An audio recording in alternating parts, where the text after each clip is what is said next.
Përshëndetje të gjithëve. Sot do përgatisim një revani me nisteshte, një recetë tradicionale shumë e thjeshtë, por me një shije të mrekullueshme.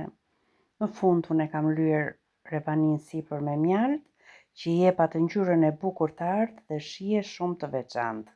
Fillojmë nga puna. Në një tenxhere që nuk ngjit, shtuam 2 gota 200 ml me sheqer, 4 gota me nisteshte. Të gjitha gotat që po përdor janë 200 ml. Shtojmë 4 gota me ujë, është ujë ftohtë si fillim, dhe më pas, kur ta shvendosim në zjarr, do t'i shtojmë 4 gota të tjera, por me ujë të nxehtë. Ujin e nxehtë do t'ja shtoj që mos na lodhin shumë në përzierje.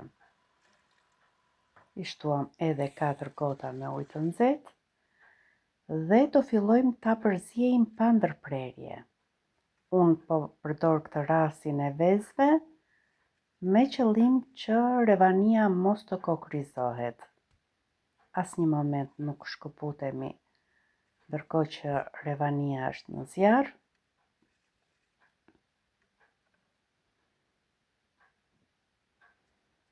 Vazhdojmë ta përziejmë. Pak nga pak masa po fillon të trashet dhe ndihet ajo në lugun që përzihet. Revania tradicionale do përzierjen me lugë druri, ndaj dhe unë, pasi masa t'je trashur pak, do filloj të përzij me lugën e drurit.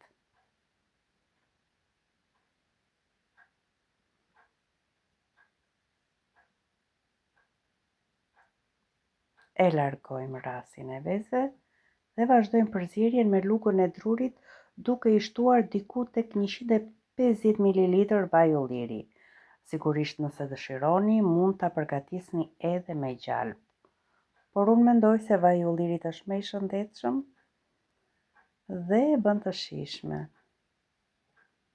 Vaj i ullirit është pa asnjë lloj arome, ndaj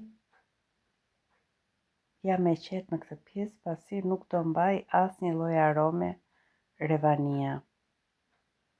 Por në fund do ketë atë shijen e revanisë dhe aromën e mirë të mjaltit.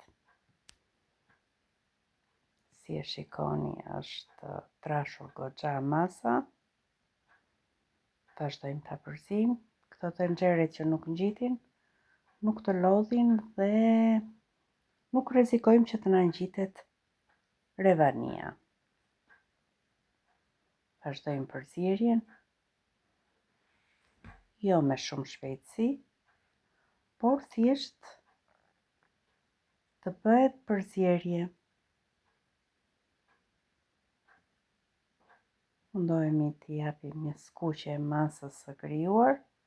Si e shikoni, nuk ka asnjë kokriz nisteshteje të patretur.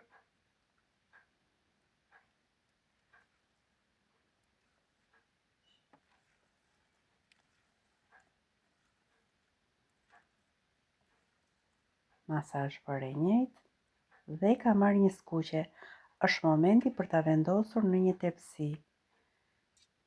Duket tenxheria e pastër dhe tepsia që unë po përdor është tepsi alumini. Në tepsi alumini piqet shumë mirë. Pastrojmë lugën e drurit, japim një shkëlqim sipër me lugë.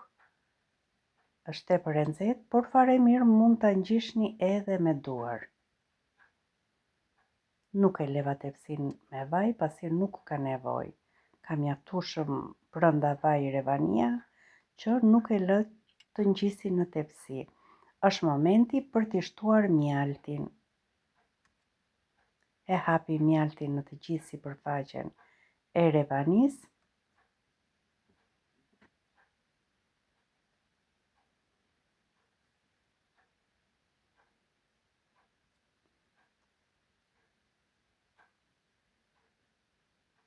Duket perfekt.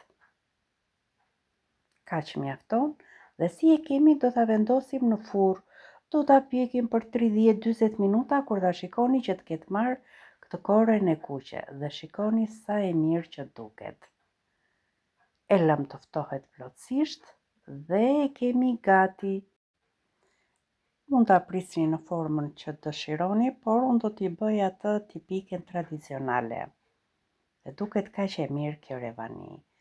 Ju falenderoj shumë që më ndiqni dhe më mbështesni. Gatuaj me pasion dhe ndaj me dashuri nga kuzhina ime.